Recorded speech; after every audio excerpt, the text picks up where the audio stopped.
episodio de Sabor a Queer, esta vez fuera del estudio. Estoy muy contento de que estemos hoy en el Círculo de Bellas Artes de Madrid, dentro de la programación del Festival Eñe. Nuestra actividad en concreto está impulsada, como os explicaba, por España en Libertad, que esto suena así como muy... Y es que hace 50 años que se murió un sinvergüenza que se llamaba Franco. Entonces, bueno, quería darle las gracias a esta organización por apoyarnos, al Círculo de Bellas Artes por acogernos dentro del Festival Eñe. Esta actividad de España en Libertad es una iniciativa del Gobierno de España que depende de la Secretaría de Estado de Memoria Democrática. Muy importante, hoy vamos a hablar mucho de memoria.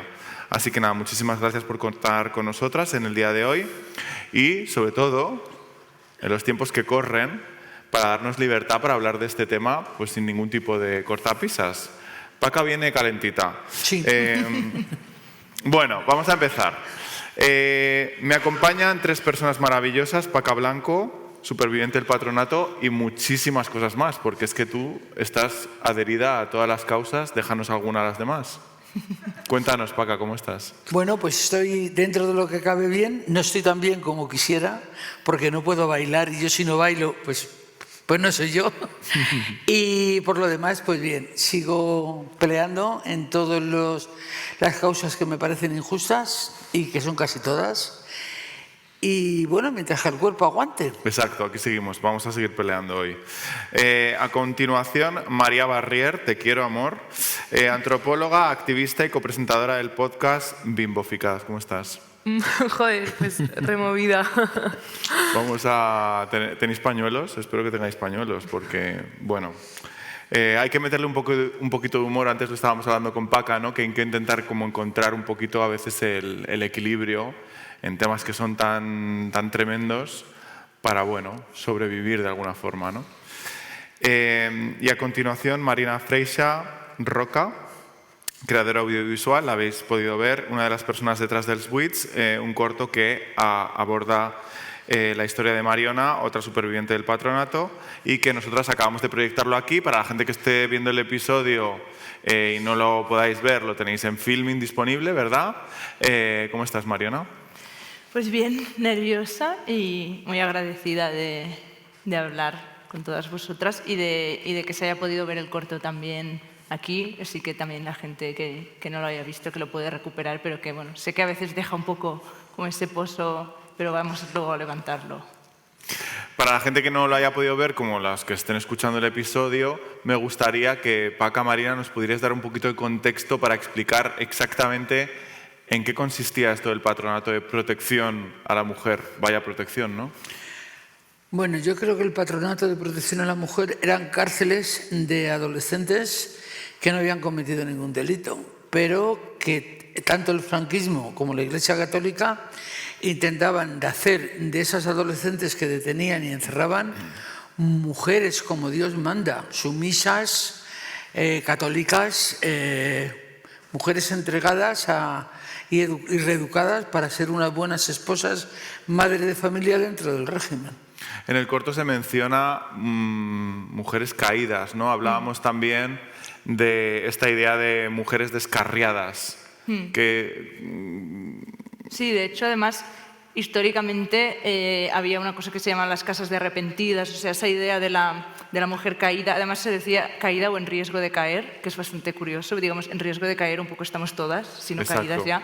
Sí. Pero como que, bueno, eso es la literatura franquista y tal, es curiosa de interpretar también. Por eso justo en el corto no queríamos poner una voz explicando qué era el patronato, sino dejar que el propio BOE y el propio Estado se explicase. Bueno, y el testimonio, evidentemente, ¿no? Porque al final aquí, obviamente, hablamos de historias específicas, personales, en primera persona, pero estamos hablando de un sistema, ¿no? Que tiene un funcionamiento para reprimir a gente que no cumple con unas normas inventadas, ¿no? Y que están caídas o a punto de caer, ¿no? Que eso abre el espacio para que puedan ser muchas personas, ¿no? Bueno, yo 2 años que he estado en el patronato de protección a la mujer, nos han hecho caer ellas, ¿eh? Yo no he conocido a ni una sola prostituta que decían que recogían a las chicas que estaban en la calle entregando su cuerpo. Yo no he conocido a ninguna, pero sí he conocido a muchas chicas, a muchas, no a ni una ni dos, que venían del Tribunal Tutelar de Menores, niñas, que ya no podían irse para casa y que pasaban al Patronato de Protección a la Mujer directamente, violadas por su padre o por algún familiar. Como el padre no podía ir a la cárcel porque tenía que mantener otros 4 o 5 que tuviera en casa y era el cabeza de familia, la que encerraban era la chica. Por lo tanto, la caída, que ya venía caída desde pequeña, la había tirado su padre y ahora la iba a tirar la Iglesia Católica y el Estado.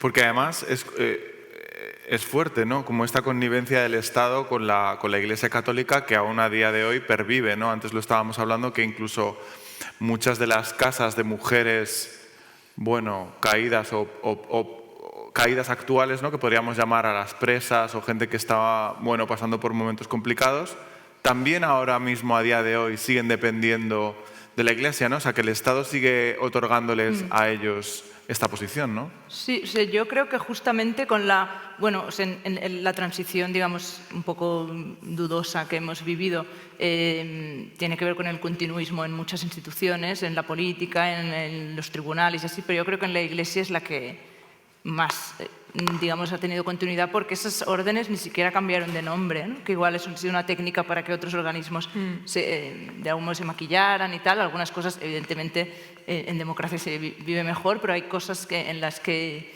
siguen pasando las mismas violencias y es que esas órdenes ni siquiera se cambiaron de nombre, reciben mucho dinero público, probablemente ahora no están, digamos, torturando sistemáticamente por el Ministerio de Justicia, así, pero habría que también echar un ojo a eso, ¿no? Cuando, o sea, en un proceso de memoria y de reparación habría que hablar también de qué pasa ahora con esas instituciones. Y siempre como en defensa de la moralidad, ¿no? y en esta idea de la protección. Siempre se ha utilizado como excusa para ejercer violencia contra las personas que no forman parte de esa normatividad. ¿Cómo crees que esto opera también a día de hoy, María? ¿Tú cómo lo vives? Bueno, o sea, es que a mí todas todo lo del patronato y todo lo que vemos como pues, durante el franquismo me resuena también a un montón de cosas de hoy en día. O sea, yo tengo amigos que han ido a terapias de conversión, que han sido, ¿cómo se dice? Exorcizados, sí, en plan de mi edad. Y no hay forma, ¿eh? O sea, por mucho que lo intentan, no nos lo sacan de dentro. No, era muy gracioso porque, claro, te llevan a un campamento de conversión, ¿no? Es trágico, evidentemente, pero al final son todos maricones. Entonces se empiezan a liar entre todos. Pero claro, a mí me resuena mucho como en el presente de todas las instituciones psiquiátricas, la culpa, todas mis amigas que hemos ido a colegios católicos, la culpa que sentimos por dentro, lo mucho que costó como a todas las personas de mi clase, de mi curso, salir del armario, porque era como que era un tema súper tabú. Yo creo que las personas que han ido a colegios públicos lo habrán tenido complicado también, pero o sea, las herramientas del poder, la Iglesia, la psiquiatría, etcétera, son cosas que están también muy presentes hoy día para disciplinar los cuerpos. Y es muy interesante también lo que decía de utilizarlas como obreras a las presas, que yo creo que igualmente a día de hoy se siguen encerrando a mujeres por ser pobres, por ser drogadictas, por miles de cosas que lo único que se busca es eso, el disciplinamiento del cuerpo y quitarse de encima a cualquier persona que pueda ser molesta dentro de lo que tiene que ser la productividad y todo. Yo me acuerdo en los reformatorios que he estado que no podíamos hablar entre nosotras, lo dice muy claro el documental. Yo me acuerdo de adoratrices que eran la hostia, de sibilinas, y de comerte el coco y de reeducarte. Y pues esas monjas tenían en cada pasillo una hendidura en la pared donde tenían una hostia, bueno, no sé si era consagrada o si consagrada por una hostia. Y cada vez que pasabas por aquello, como si te encontrabas una compañera por el pasillo. La conversación basaba en: bendito sea el Santísimo Sacramento del altar, y la compañera te decía: bendito sea por siempre y adorado. Esa era nuestra conversación. El cuento de la criada. Sí, sí, totalmente. Entonces, esperábamos a que se hiciera de noche, podernos ir al baño para poder hablar entre nosotras y si alguna tenía un cigarrito, pues fumárnoslo. Eso se consideraba lesbianismo y eso estaba penado. Y muchas de nosotras iban a Cienpozuelos, donde la daban electroshock. Cienpozuelos era un manicomio que había en aquella época, no sé si ahora le hay. Pero la cuestión es que los electroshocks eran para curar el lesbianismo. Lo dejo ahí, como un poco de silencio, ¿no? Para que estas cosas como caigan, porque hay una movida, yo creo que es que se nos ha vendido como sociedad de esa transición idílica que ha como borrado, o parece que ha querido borrar la historia de un montón de, en este caso de muchas mujeres, ¿no? Y que aquí no ha pasado nada, ¿no? Y que no hay un reconocimiento real hacia todas estas historias. Cuando veis, también tú Marina, ¿no? O Paca, cuando veis una historia como la que se cuenta en el corto, en la que se habla específicamente de todo esto y recordáis como esos momentos, ¿qué sentís? O sea, ¿qué se siente a la hora de pensar hacia atrás en cómo estabais y cómo estáis ahora? Bueno, y creo que somos, claro, de generaciones de diferentes, claro. Por eso es igual interesante también oír lo que tenga que decir Paca desde mi impresión, y además las tres directoras del corto tenemos la misma edad, ¿no? Somos nacidas en los 90, por lo tanto creo que es suficientemente lejos de la transición y tenemos un poco la sensación que gente de nuestra edad sí que está con ganas de hablar de memoria histórica, está impulsando cosas así, porque creo que es eso que tenemos, de algún modo lo tenemos suficientemente lejos, pero a la vez nos damos cuenta que es una violencia que sufrieron nuestras madres, o sea que el salto generacional es muy poco y que además, como también decía antes María, pues al final la gente que va a colegios religiosos vive un poco lo mismo, o sea, que vivimos en la misma sociedad, notamos esos vacíos, esa especie de casi como de algo que no funciona, ¿no? Una pieza que está mal encajada. Y creo que sí que estamos teniendo las ganas y el impulso de hacer cosas desde lo creativo, pero desde muchas cosas también a nivel de activismo político, de hablar de memoria.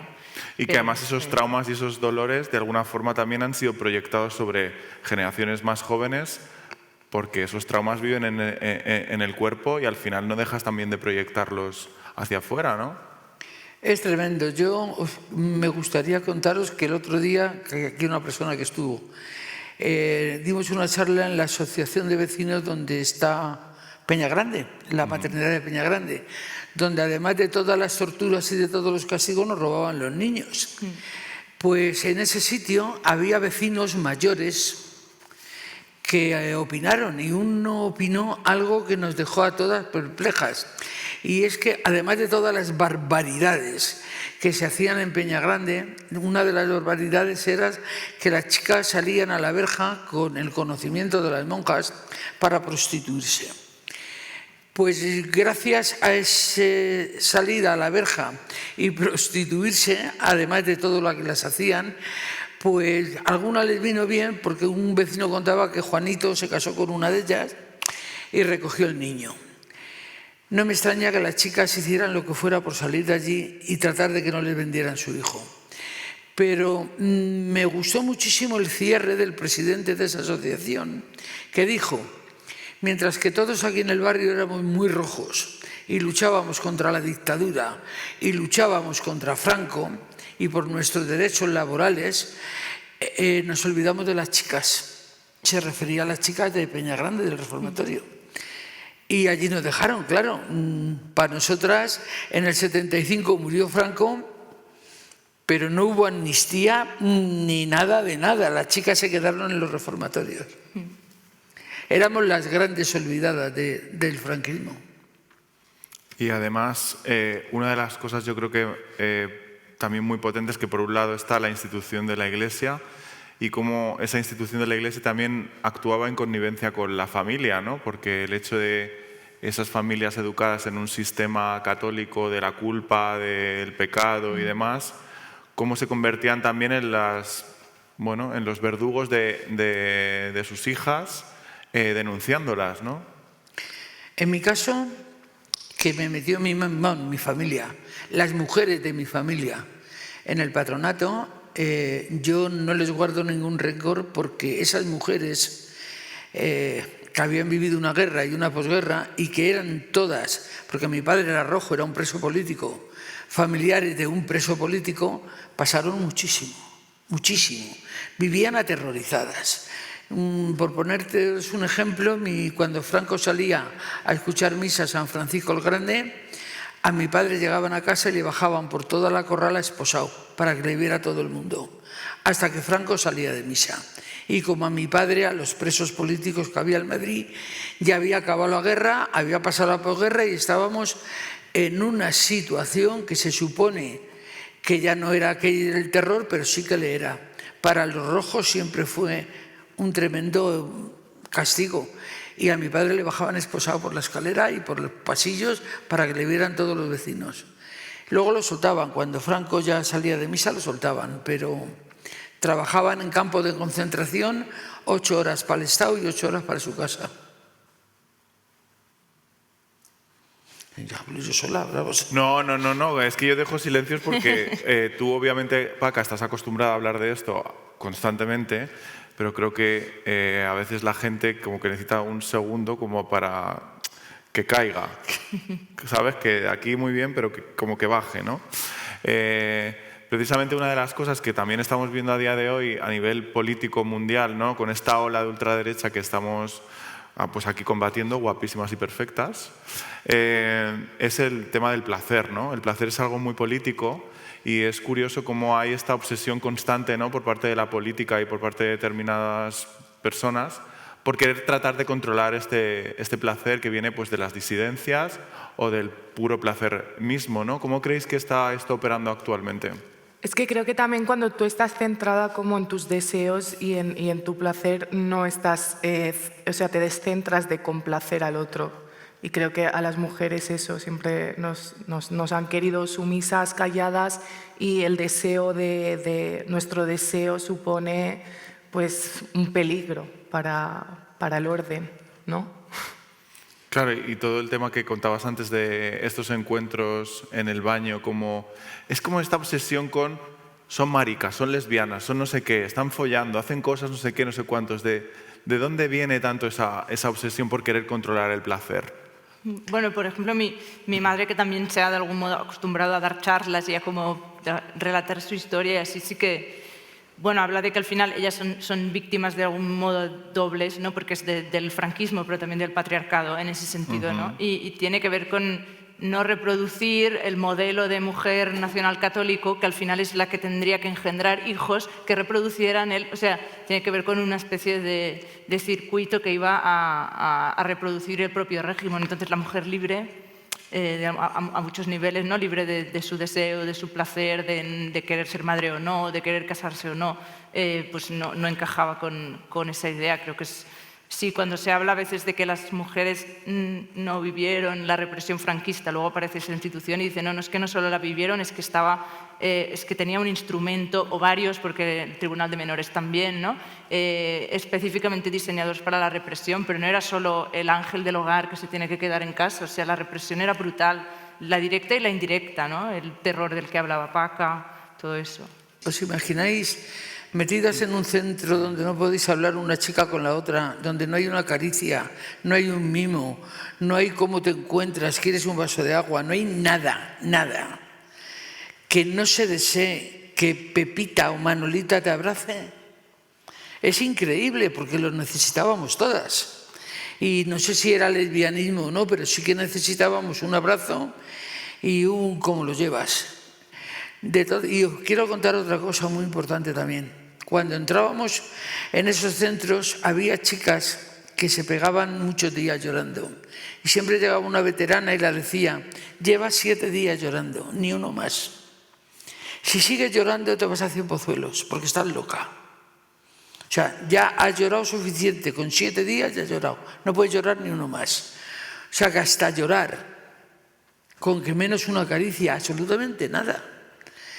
Pero, sin embargo, sí que hemos tenido algunos, no sé cómo llamarlo, pero encuentros con monjas que yo concretamente una que me castigaron en el dormitorio, que no podía salir hasta que no se fueran todas las chicas y acostarme antes de que entraran, pues una monja me llevó el desayuno con una bandejita y mientras que me decía, Paquita, qué mala eres, se me estaba arrimando cada vez más, ¿sabes? Hasta que la tuve aquí porque yo pensaba, no puede ser, estas no pueden hacérnoslo. Pues sí, esa monja era lesbiana y pretendía acostarse conmigo. Entonces, que ellas también. Aunque se lo negaban a todo el mundo, ellas también. Claro, y una cosa también importante, que lo estamos hablando fuera, sí que hubo un perdón, ¿no? Por parte de... Un perdón, lo digo así, uno.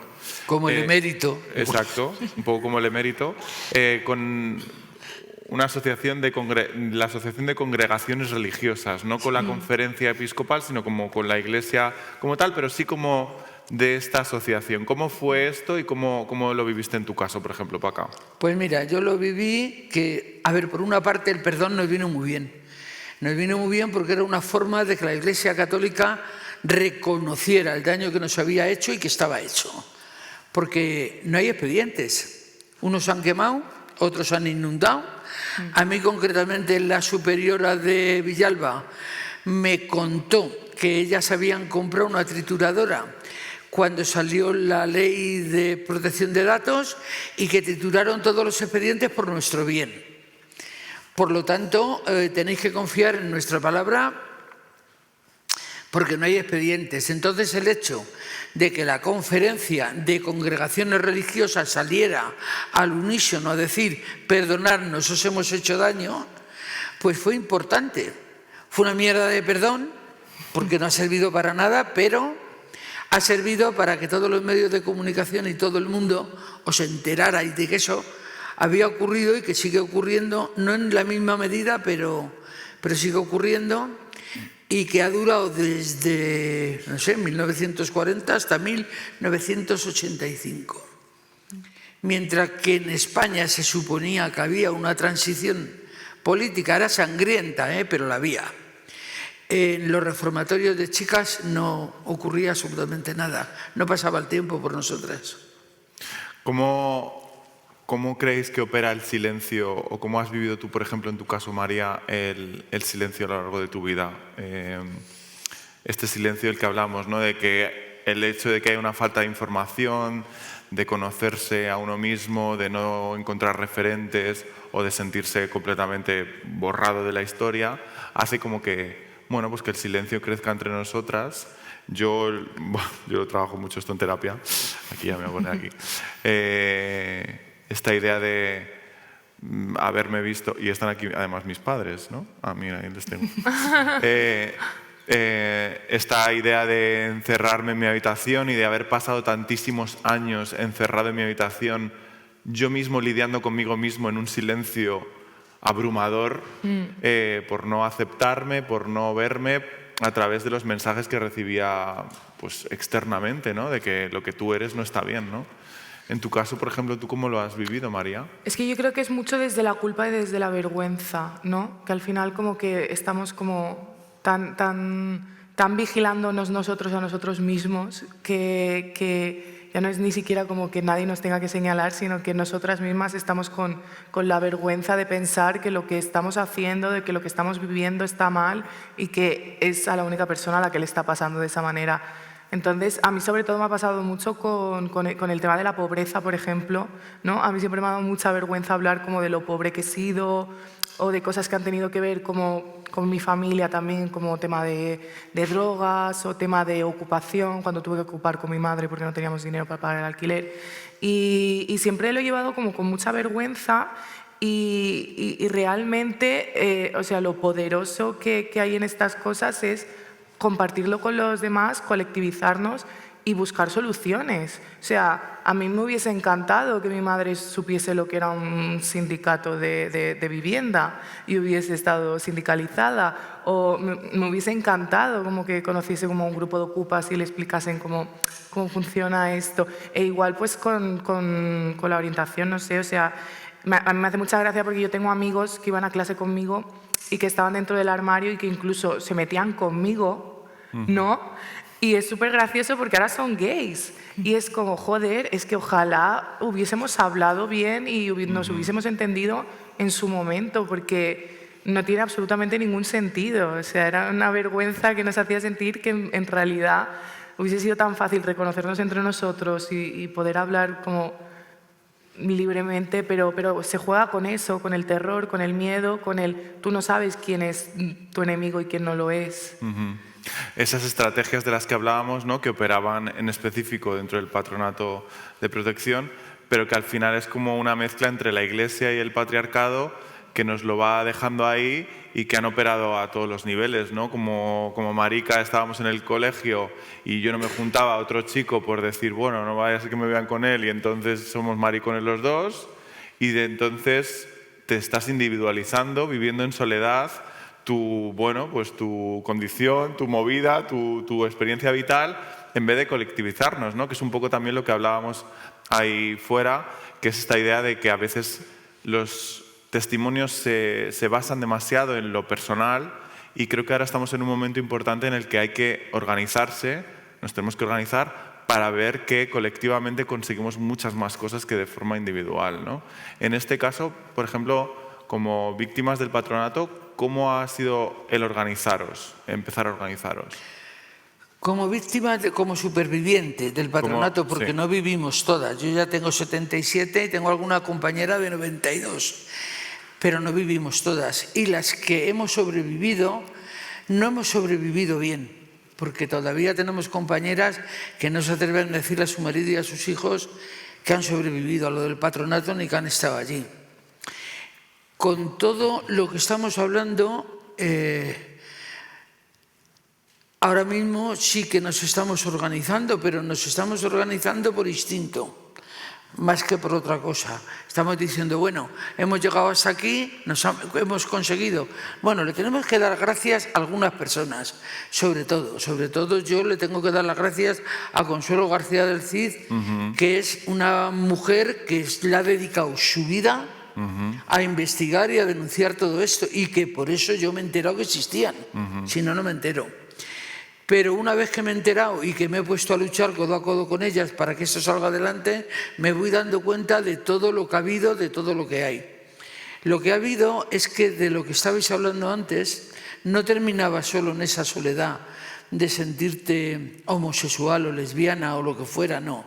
Es que encima tenías la ley de vagos y maleantes en tu cabeza, constantemente. O sea, es que por homosexual ibas a la cárcel. Porque yo estuve a punto de casarme y salir de ese infierno y casarme con un vecino que era homosexual, y qué mala leche. Era bailarín del Lido y le detuvieron. Y le detuvieron por homosexual, por bailar. Esos eran los delitos que se cometían y por los que ibas a la cárcel. Y es muy triste porque nos han hecho pasar tantísimo que parece que ahora se ha olvidado, que ahora cuando oigo a los jóvenes, y sobre todo a las jóvenes, que dicen que con Franco se vivía mejor y más seguras, a mí el cuerpo me tiembla. Me tiembla porque ellos no saben lo que es vivir en una dictadura.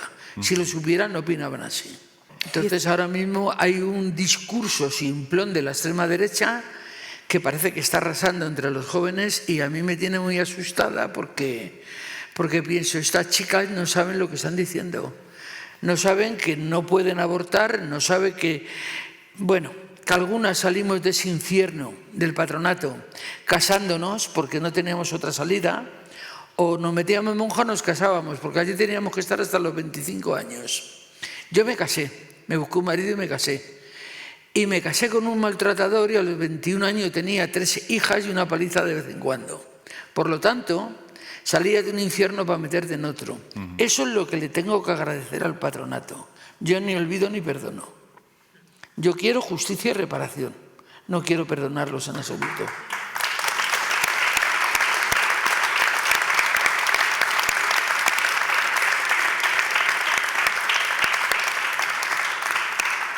Por eso es tan importante la conexión entre generaciones, y en el corto de Switch me gustaría saber por qué elegiste, como si este era un poco el objetivo, esta conversación intergeneracional, ¿no? Entre, pues eso, darnos la mano, ¿no? Como nos estamos dando la mano con Paca y que es importante entender que esto es una cuestión que nos pertenece a todas, ¿no?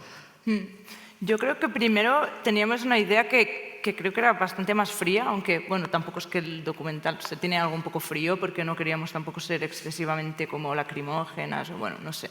Había mucho el reto de respetar o de algún modo poner por delante la dignidad del testimonio, o sea que no pues ver a Mariona no únicamente como una víctima, sino como una persona que luego, además, digamos, como que ha ganado, ¿no? Que ha conseguido tener su vida, decidir su familia y ser feliz, ¿no? Como una venganza.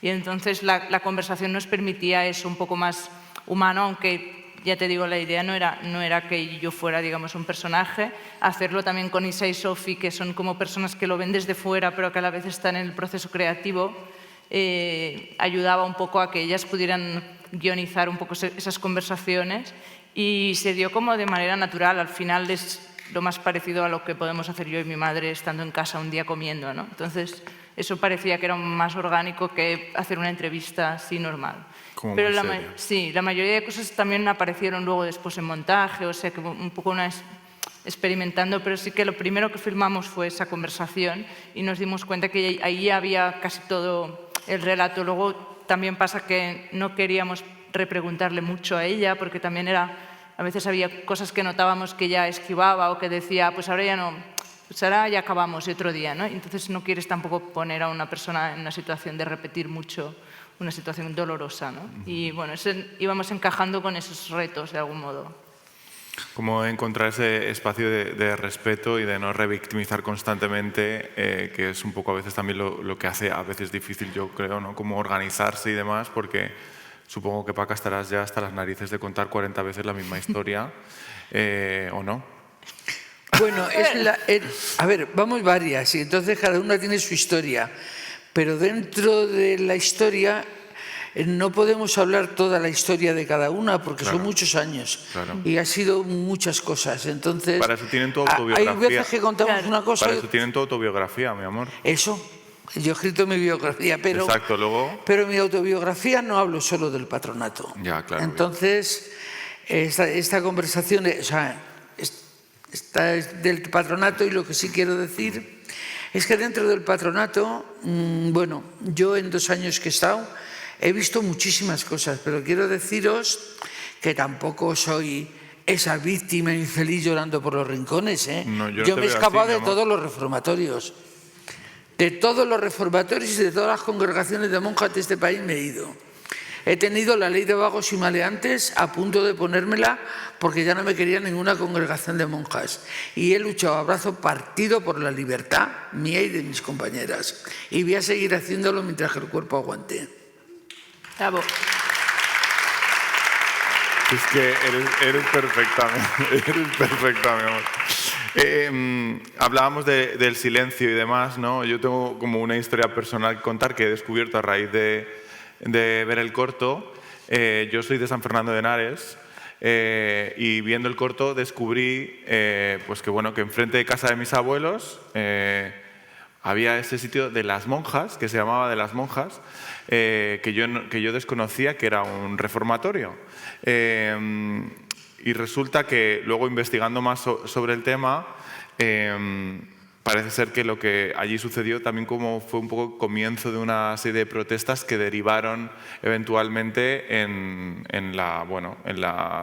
cerrar este lugar horroroso, ¿no? Concretamente Inmaculada Valderrama, que era una de las chicas que estaba allí, pues intentando escaparse o se suicidó. No se suicidó, no pudo soportarlo. Como que su muerte fue como el comienzo de una serie de protestas que eventualmente acabaron con esto, ¿no? O sea, como de esa forma, y también hablando con gente del pueblo, yo me he dado cuenta de cómo denaturalizado estaba aquello, porque además también decíamos que había una estrategia, que también lo vemos ahora con el tema de las cárceles, en la que sacas a la gente de su espacio y la llevas a un lugar en el que no la conoce nadie, ¿no? Entonces, si tú pones a una persona como, por ejemplo, era Inmaculada, que si no recuerdo mal era de Málaga, Era de Málaga. la sacas de su entorno, la pones en otro lugar, la descontextualizas, le quitas completamente la comunicación entre otras personas Y claro, la gente del pueblo, ¿qué va a saber, no? Eran chicas que las estaban ayudando, las estaban intentando como reconducir. ¿Cómo, en esta investigación que habéis hecho para el corto, Bueno, cómo os habéis en encontrado parte con estas también, historias? como dijo Paca, o sea, la investigación que lleva muchos años Consuelo nos ayudó mucho, sobre todo a mapear un poco los espacios. Tampoco no es verdad que es difícil acceder a archivos, porque eso luego con otras investigadoras nos hemos dado cuenta que depende mucho de qué archivo. O sea, hay comunidades autónomas, creo que el Archivo Provincial de Sevilla está súper recogido, por ejemplo, pero luego en Barcelona no. O sea, como tienes que ir tocando puertas.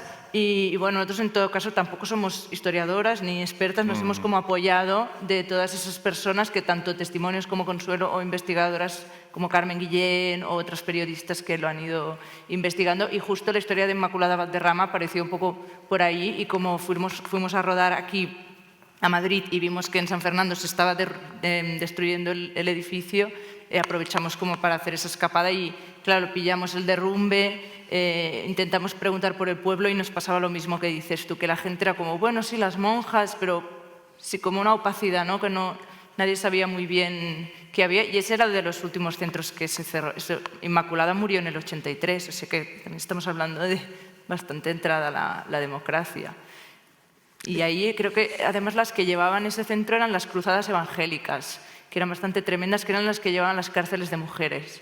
Y era una orden secular, es decir, no eran reconocidas por el Vaticano como monjas, y casi que existieron como brazo armado, digamos, de ejecutor del franquismo para sitios como cárceles. Ese era su cometido.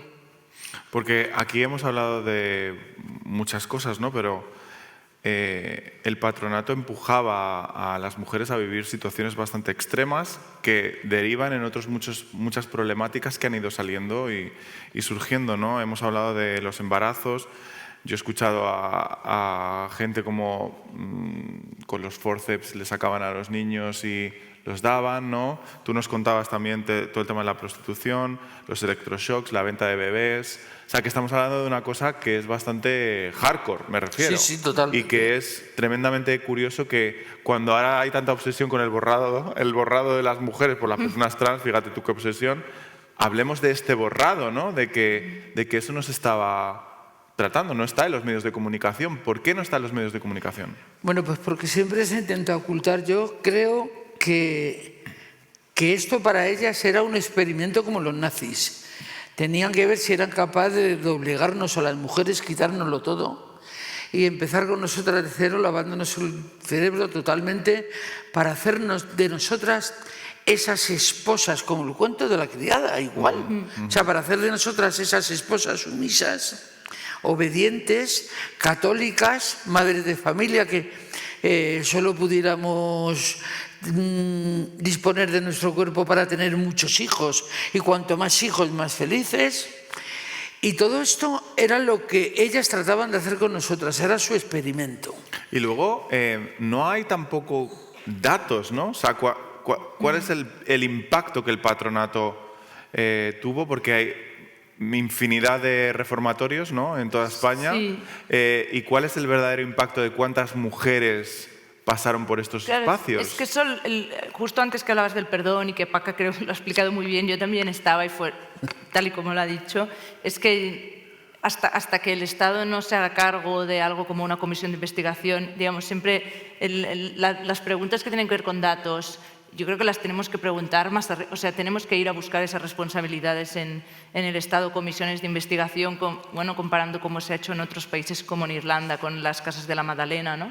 Yo creo que allí es donde tendremos también los recursos, las herramientas para abrir archivos, obligar también a las entidades privadas, es decir, a la Iglesia, a que abran los suyos y tener datos, que es lo que en países como Irlanda ahora se consigue tener, ¿no? Poder hablar de qué cantidad de mujeres, estamos hablando de muchos miles.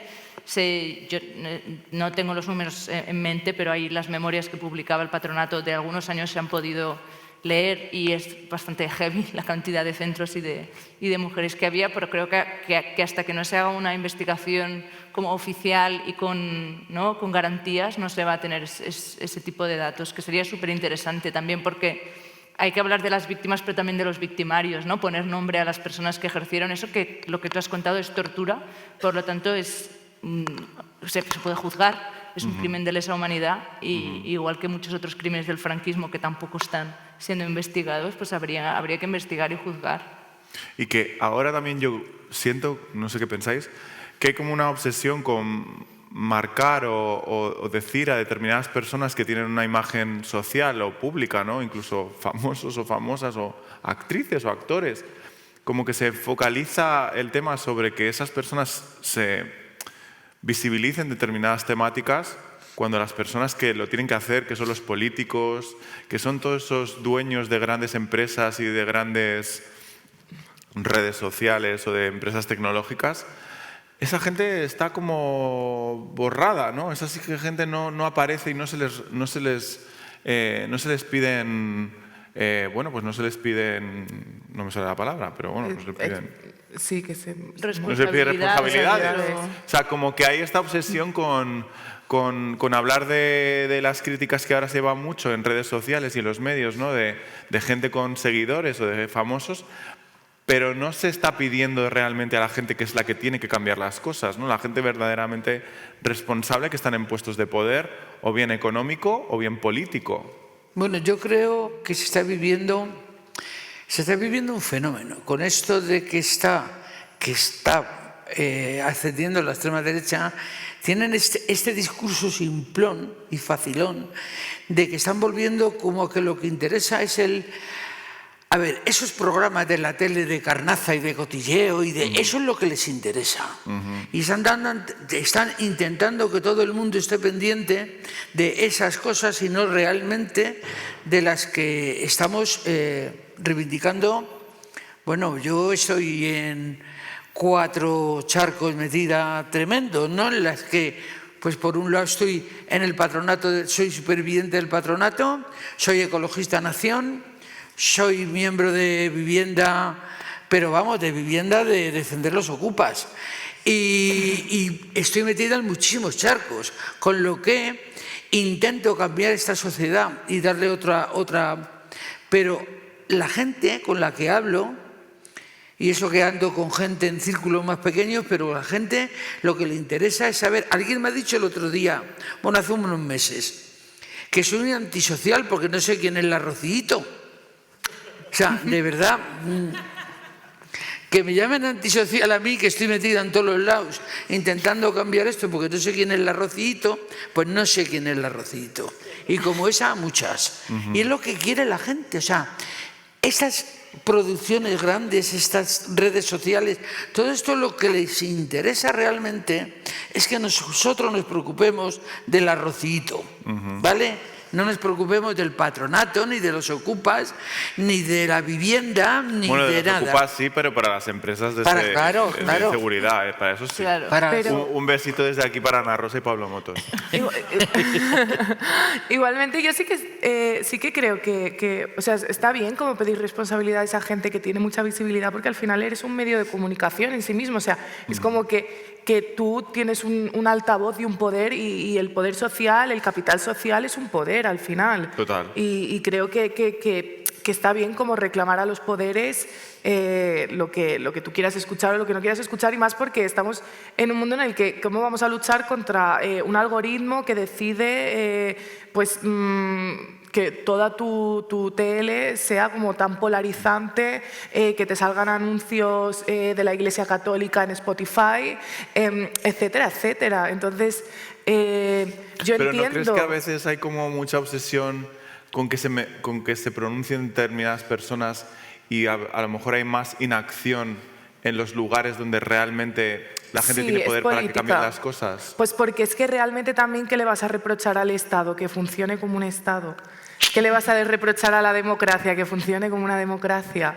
Pues es que realmente la gente tiene una desesperanza porque se da cuenta de que realmente lo que te están vendiendo y lo que te están diciendo no es así y no funciona de esa manera. Y ese es el problema también, que no tenemos nada más allá del Estado o del, yo qué sé, pues cuando hay un caso de violencia o lo que sea, la policía Yo, por ejemplo, siendo como, o sea, a mí me resuena mucho todo lo del patronato con también los centros de menores. En Mallorca hace nada ha habido el caso de niñas prostituidas en los centros de menores.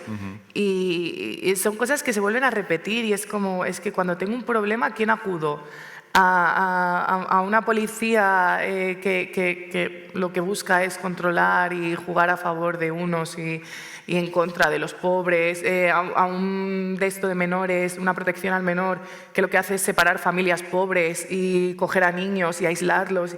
O sea, son todas unas cosas que a veces es difícil saber a quién recurrir, ¿sabes? O sea, debería haber como un organismo externo.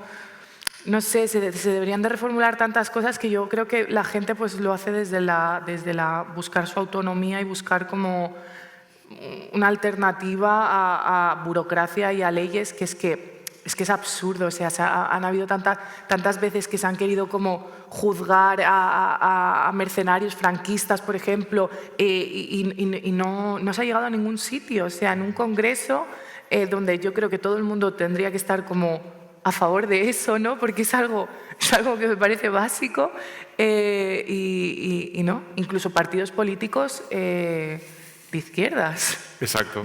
Yo creo que lo bueno que estamos viviendo es verdad que es un momento en el que estamos como descubriendo toda la mentira de lo que nos han contado de cómo funcionan los estamentos políticos, ¿no? Y de todo el bullshit que hay alrededor de cómo funciona pues, el Estado, ¿no? Yo creo que una de las cosas más importantes y sobre todo la principal lucha en la que estáis ahora además, Paca, es la ley de memoria democrática. Me parece que es importante como hablar de esto porque, como bien decías, hemos hablado de silencio, hemos hablado de olvido y estamos hablando de la importancia de hablar y de romper lanzas sobre temas que no se tratan habitualmente. Es importante como ver cuál es el trabajo que estáis haciendo ahora, que es ser reconocidas como víctimas del franquismo, porque eso tiene muchas consecuencias, ¿no? Y el hecho de que no haya información, que esos escritos, esos informes, esas cosas desaparezcan, se inunden, se quemen misteriosamente, hace complicado que este reconocimiento se dé, ¿no? Y entonces me gustaría que explicaras un poco cuál es vuestra reivindicación en este momento. Bueno, desde la superviviente del Patronato de Protección de la Mujer queremos que se nos reconozca víctimas de esa dictadura, de ese franquismo, porque es como hemos empezado, pero quiero que sepáis que el patronato ha estado hasta el 85, que ha terminado. Sí, sí. Por lo tanto, como ha estado en dictadura y en democracia, lo que queremos es que se nos reconozca víctimas del franquismo, pero queremos entrar en la memoria democrática.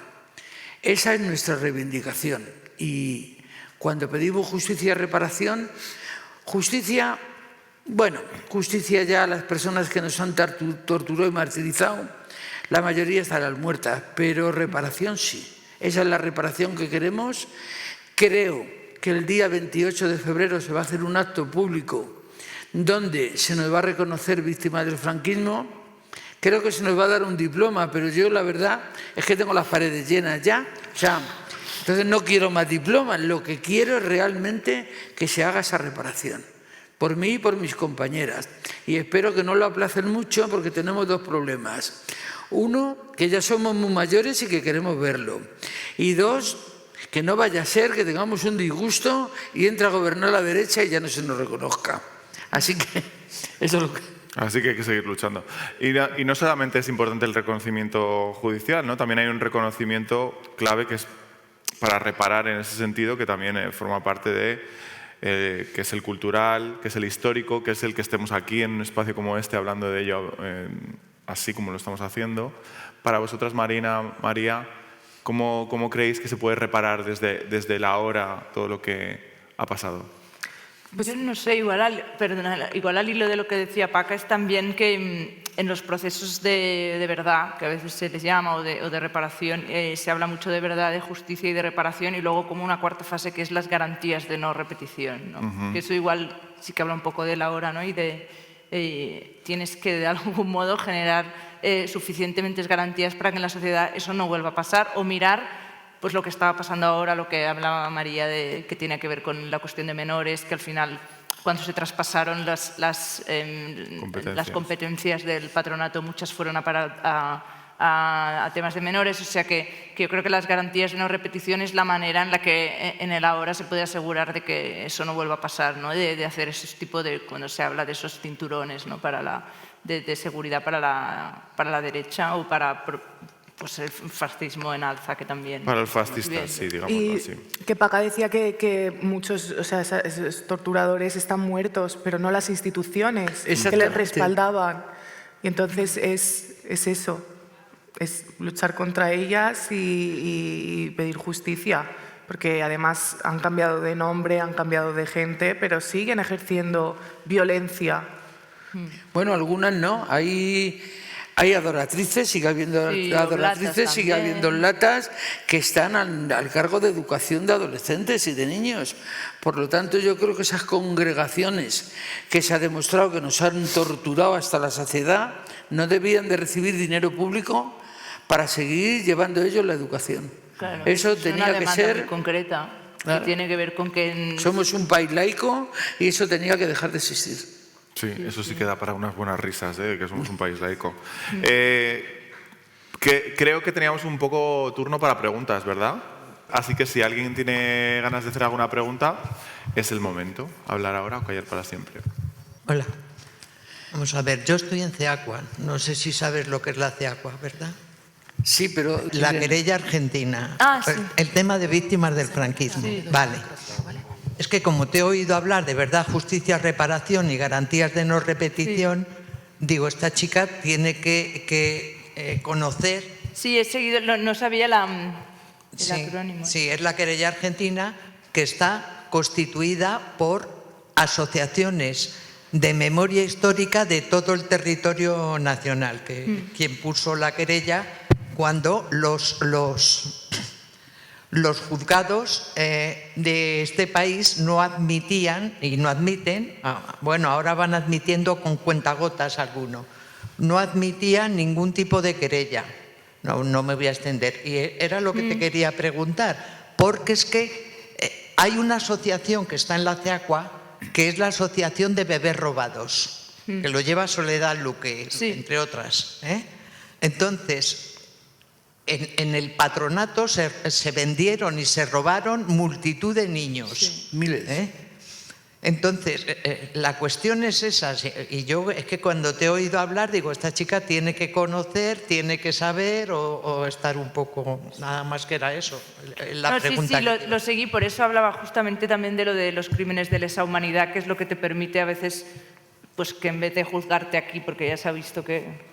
Aquí no tiran para adelante, es que te tengas que ir a otro país como en Argentina. Pero bueno, en eso como que viene un poco a lo que decíamos antes, a veces la gente se escandaliza un poco de ostras y cómo no se ha juzgado o digo, pues que estamos muy... O sea, en el momento en que aún tenemos tantos muertos en las cunetas, quiero decir, no es para menospreciar la lucha para las mujeres del patronato, pero es que hay que empezar por unos cimientos que están súper verdes, ¿no? Tantos años después. O sea, quiero decir que yo creo que es... paso a paso, me interesa conocer asociaciones así porque creo que de algún modo todas juntas, cada una en su rama, ¿no? Tenga que ver con el patronato, tenga que ver con la tortura, tiene que ver... Pues en Barcelona estamos trabajando bastante con el tema de la Vía Laietana, que era una comisaría que sigue siendo una comisaría donde se practicaron torturas. O sea, bueno, que nos damos la mano de algún modo las entidades memorialísticas y asociaciones de víctimas de todo tipo. Hola, buenos días. Esto era una pregunta para Paca o, bueno, supongo que será para ellas, seguramente. Habéis hablado mucho de que una de las maneras de salir del patronato, sobre todo de la maternidad de Peñagrande, era que las chicas se casaran. Entonces, si no podían salir de la maternidad de Peñagrande, o sea, ¿cómo podían conocer a alguien para casarse? O sea, ¿cómo era el procedimiento para casarse? Y otra enlazada con esta pregunta es la siguiente. Había leído en alguno, o había visto en algunos de los documentales que tenéis por ahí, o algunos de los testimonios de alguna superviviente, que había misas abiertas y que iban hombres y que, bueno, pues a las chicas se las exponía para que consiguieran, no sé si matrimonio o no sé con qué intenciones iban los hombres. Esto promovido por las monjas del patronato. Y por último, en el 66 ya salieron las asistentes sociales, ya salió publicado en el Boletín Oficial del Estado el tema de las asistentes sociales. no veo que por ningún sitio se hable de ellas ni qué papel jugaban en este tipo de instituciones. O sea, si podías aclararme un poco el tema. En cuanto a cómo nos buscábamos un marido, yo como me fugaba cada 2 por 3, te puedo asegurar que me podía buscar un marido 3 o 4, o sea, que te daba tiempo. De hecho, cuando llegas al reformatorio, cuando llegas al patronato, hay un centro de observación y clasificación que te hace un expediente, te reconoce un médico y te pone un sello completa o no completa. Yo las 3 primeras fugas aparecí completa, pero ya la cuarta no, ya la cuarta aparecí incompleta y embarazada. Así que te podías buscar un marido en una de las fugas. Otra de las cuestiones... Y tú antes explicabas como que las chicas se acercaban a la verja de Sí, eso es lo que iba a decir ahora. Yo me he enterado el otro día, me he enterado antes de ayer, de que las monjas fomentaban que las chicas se acercaran a la verja de en Peñagrande. Y bueno, se ejercía la prostitución con el conocimiento de las monjas y bueno, pues algunas encontraba el marido. Contaba un vecino que un tal Juanito, ¿verdad?, se había casado con una de las chicas que conoció en la verja y había rescatado el niño. Y en cuanto a las asistentes sociales, yo nunca vi ninguna, pero quiero contar una cosa de la asistencia social. Por otras circunstancias que no son las del patronato, que son por la de la vivienda, he tenido que ir a una asistente social que me ha hecho un test de dónde vivo, quién soy, de qué trabajo, y me ha preguntado esa asistente social si mis hijos se drogan. Le importará a ella mucho si mis hijos se drogan o no.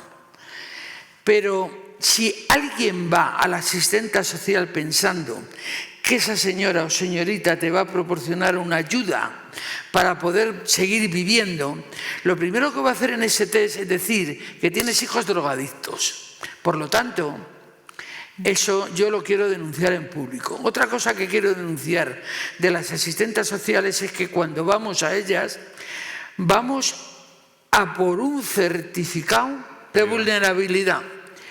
Y lo primero que te dicen es que, a mí ya me dijo la última, mirando al cielo, que le han dicho desde arriba que no se dan los certificados de vulnerabilidad, solo si los pide un juez. Y entonces, si los pide un juez, la asistente social hace el certificado de vulnerabilidad y se lo entrega al juez. Por lo tanto, nunca sabes qué está escribiendo esa señora de ti, ni te puedes defender. Y eso también lo quiero denunciar en público, porque no tenemos a nuestro favor los pobres, ni asistentes sociales, ni nada que donde agarrarnos, que lo decías tú antes. ¿A quién acudimos? ¿Cómo lo hacemos? ¿Quién nos va a defender? Nadie. Solo nos queda una cosa, y quiero que la entendáis bien, organizarnos. Solos no podemos. Efectivamente.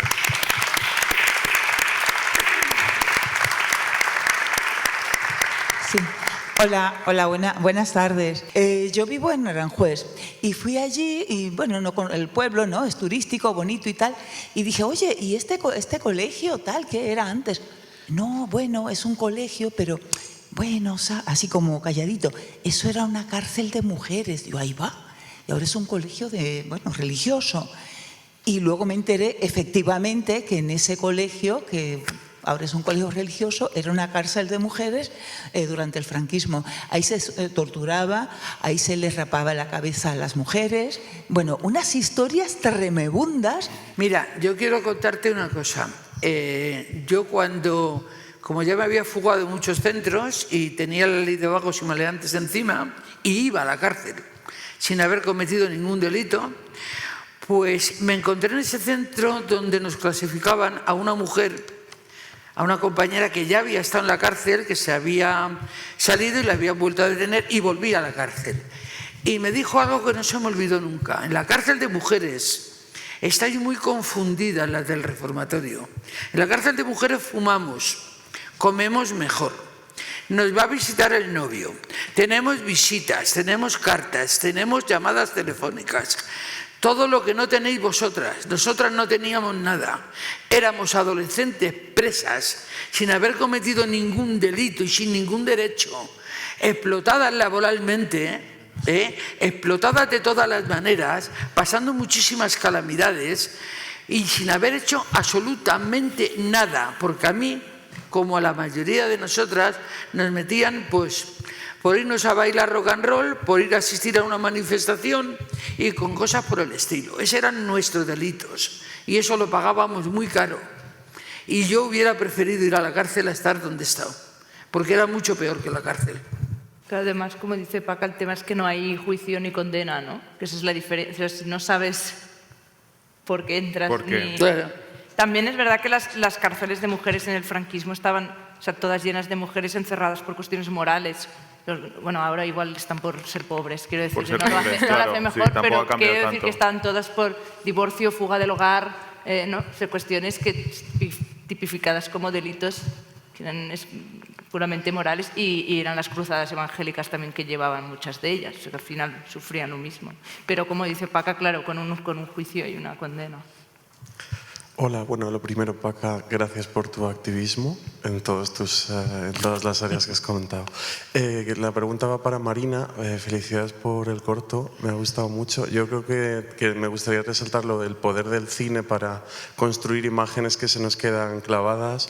Hablabais también de la causa argentina, pues en El silencio de otros yo recuerdo pues la imagen del Chato diciendo convivo a pocas calles del torturador que me torturó, de Billy el Niño. Ahora está muy de moda por Ayuso esa placa que quieren poner o quitar en la Dirección General de Seguridad. Tú que has visitado tantos lugares relacionados, por ejemplo, yo también pensaba en otra película, Alumbramiento, de Pau Teixidó, sobre el centro de maternidad de Peña Grande, todos los bebés robados también que hubo allí. ¿Crees que está dignificado el lugar a día de hoy? ¿Debería de haber hay algún tipo de propuesta de placas, al igual que en el caso de la Dirección General de Seguridad? Porque creo que sería muy interesante poder reflexionar incluso en los lugares que ya no existen. Sí. Al menos el cine, gracias a tu película, pues nos quedamos con esas imágenes. Yo la idea de poner la fotografía en un salón o en una fachada, la verdad que me ha impactado mucho y quería felicitarte. Gracias. Pues muchas gracias. Es que además es que sí que fue un poco la premisa inicial era que el espacio tuviese mucha importancia por eso, por lo de en realidad viendo también la película del silencio de otros es algo que es muy heavy, ¿no? Que tú puedas pasear por la calle donde vive tu torturador o que lleva el nombre de una persona que ha torturado a tu madre, o sea que impactante es eso, ¿no? De hecho, al lado de Padre Damián 52, aquí que ahora es solar, que también eso debería ser un espacio de memoria, por ejemplo, sería muy interesante. Va a ser como algo de un Ministerio de Hacienda. Y al lado está la placa de donde murió Vallejo Nájera, psiquiatra franquista, y está su placa. O sea que no es que no haya placas dignificando los sitios, sino que hay las otras. O sea, están las placas de los torturadores.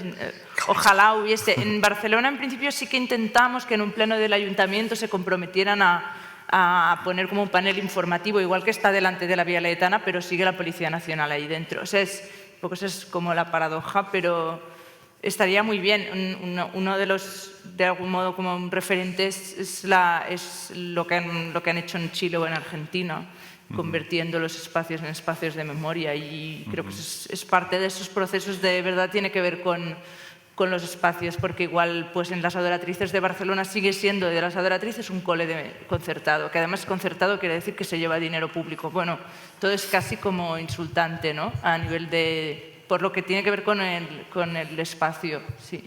Y que luego hay ahí todo otra enorme conversación que podríamos tener sobre la especulación inmobiliaria de la Iglesia, ¿no? Como decíamos antes, de incluso ¿No pagan el IBI? espacios otorgados por el Estado que luego son vendidos por parte de la Iglesia y a los que les hagan una pasta increíble para seguir jodiéndonos la vida. A mí lo de los espacios me parece súper curioso también, porque mi madre, por ejemplo, que estuvo en un orfanato de pequeña, de monjas, donde era a un franquismo, y la trataron fatal, la maltrataron. Y ahora es un sitio, La Misericordia en Mallorca, que es un sitio donde hacen pues, eventos culturales, pues yo qué sé, conciertos, exposiciones, y es súper raro estar ahí sabiendo como todo el trauma que contiene ese lugar, ¿sabes? Que luego de repente es una fiesta, pero mi madre ha estado ahí hace 50 años siendo maltratada y es raro. Bueno, hola. Bueno, primero, gracias a todas por vuestro testimonio. Quería preguntar, no sé si voy a saber plantearlo bien, como hablando un poco de lo que habéis comentado, del perdón, de que fueran justamente las mujeres de vuestra propia familia que os denunciaran y que luego, de nuevo, en estos sitios fueran las mujeres que fueran el vehículo de la represión, me recuerda igual un poco como... O sea, no sé cómo conciliar esta imagen igual que desde la propia misoginia se le quita esa agencia a las mujeres también de ser malas, por decirlo de alguna manera. Si creéis que tiene también eso un papel en que no se haya igual dado tanta importancia a esto que ha ocurrido, igual que igual no se da importancia a las mujeres que colaboraron con el nazismo, con otras cosas así. Entiendo, sí, creo que por dónde vas. Es verdad que creo que, bueno, y además no seré yo, aunque están como muy de moda ahora las monjas y tal, y está bien hablar de eso, sí, justamente por para eso, hablar de esos crímenes sí, sin impunidad. Pero creo que tiene que ver un poco que ellas hacen como ese brazo ejecutor. Antes lo hablábamos, ¿no? Que como que a los hombres se los castiga y a las mujeres se las reeduca o redirige. Hay como una infantilización, hay con muchas capas que tienen que ver igual con esa feminidad o no, pues aproximación femenina del asunto, pero al final eso dependía del Ministerio de Justicia, que eran un mogollón de hombres, de un régimen católico que era absolutamente machista y patriarcal, o sea que evidentemente hay unas culpas y bueno, que las órdenes religiosas regidas por mujeres, ellas seguramente también serían víctimas de cosas, o sea, y como hay un mejunje sí, que de violencias. No todo es victimismo, que igual que, pues bueno, una marica puede ser una hija de puta, una por eso digo que ella eran malas, malísimas. O sea, que se puede ser mala persona, da igual lo que seas, ¿no? Pero Sí, que sí. bueno, que a la vez hay un contexto que obviamente, pues Sí. bueno, Claro, creo que más allá de analizar desde dónde surge esa violencia, es que esa violencia sigue siendo patriarcal, aunque en ese caso las ejecutoras fueran una orden de mujeres. Porque Sí, me refería más como a decir, como justamente como que a través de este prisma como que se ha blanqueado un poco su imagen, Sí. como lo que decíais ahora, que esas instituciones siguen existiendo, pero como en Sí. otro ámbito. Sí, igual se habrá olvidado más o habrá ayudado a esa especie de olvido colectivo, de silencio.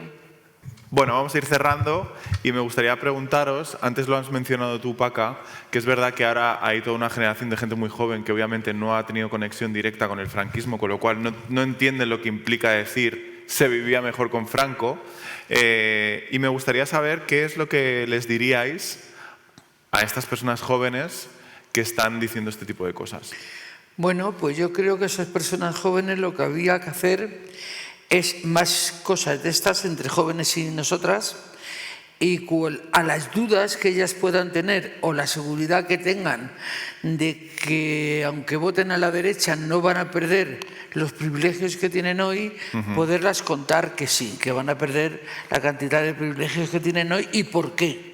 O sea, ese tipo de conversaciones deberíamos de tener las mayores con la gente joven. Entonces, no sé, a mí no tengo ningún inconveniente en hablar en algún instituto donde me manden y contestar a las preguntas que me hagáis. Estoy dispuesta a ello y dispuesta a deciros que una represión de una dictadura es tan fuerte, tan grande. Y bueno, hemos hablado de represión, hemos hablado de castigos, hemos hablado de cárceles, pero no hemos hablado de los que han perdido la vida por el camino.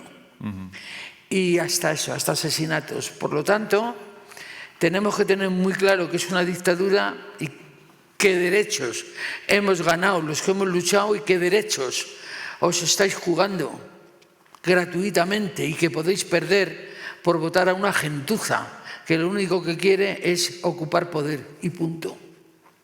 Y que hay una reformulación de estas cosas que están atacando como a la gente joven para que se sumen, como eliminando del discurso las cosas que no les vienen a ellos bien, ¿no? Yo creo que en algo también hemos metido la pata a la izquierda y me culpo por lo mismo, ¿no? Yo creo que, a mi manera de entenderlo, porque yo, como siempre he sido rebelde con causa, pues entiendo que ahora estamos todos como muy tranquilos y muy cómodos en lo que estamos haciendo, tanto sea una lucha como la otra, me da igual.